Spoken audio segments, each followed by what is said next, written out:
The big story in Asia this week, Aung San Suu Kyi's first trip out of Myanmar in nearly a quarter of a century.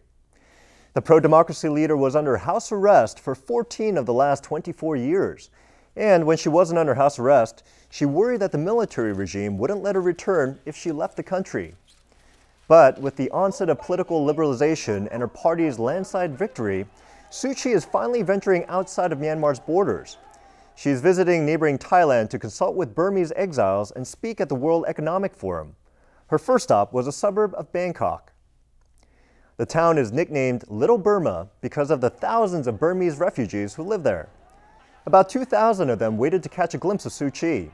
Many of them have lived in Thailand for years, often taking menial jobs to support themselves. Suu Kyi told them to learn their rights and to protect themselves from being exploited. She also said she hoped they'd all be able to come home soon.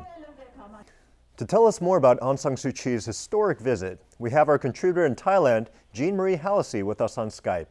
She's a journalist and filmmaker based in Bangkok. Jeanne Marie, thanks for joining us. Nice to be here. Thank you. Now, you were at the migrant worker rally and you spoke to some of the Burmese who saw Suu Kyi. What did they say? It was a day where you could just feel the excitement in the air. It was palpable. These were people that had come out, several thousand workers. Some of them had come straight from their shift, and they waited for hours to get a glimpse of this woman that they called Mother, a maid. They were shouting out her name. They were singing the national anthem. And one young woman who I met was holding up a pencil drawing that she told me her brother had made, who had passed away several years ago. He was working in a factory. She's a housemaid. And she had just hoped that she could get a glimpse of Daw Suu to ask her to come over and sign this portrait that he had made of Daw Suu to show her how much she was loved by their family. She then burst into tears when Daw Suu came out on the balcony for a second time, and she said to me, "I'm crying because of so much sadness, of all the pain we've endured, but also because of all the hope that we have." And that was such a telling story. This was the kind of emotion that was coming out, and it's the type of emotion that a leader like Aung San Suu Kyi can evoke from her people. How have the Thais been responding to Suu Kyi's visit in the social media?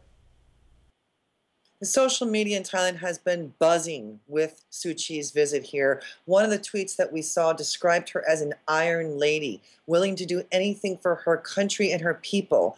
Whereas they said Our Lady is only doing for her brother, which is former Prime Minister Thaksin. They went on to say that she's a dutiful sister, but not qualified as a prime minister. Another tweet referred to the fact that Aung San Suu Kyi had such a clear ideology, and they commented on the fact that she dressed simply like Uncle Ho, yet she had such a strong ideology, and it ended by saying that the sun has risen with Suu Kyi's visit.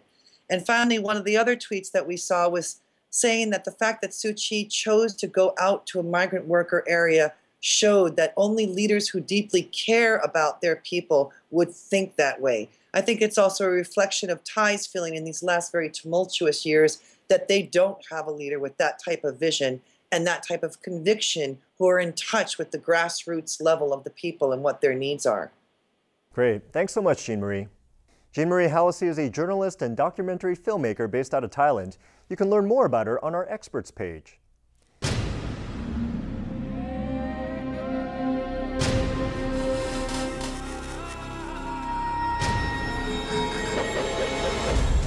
Now on U.S. airwaves, a global channel of uncompromising stories. World news, documentaries, entertainment, and culture. Link TV, connecting you to the world. For more information, visit linktv.org.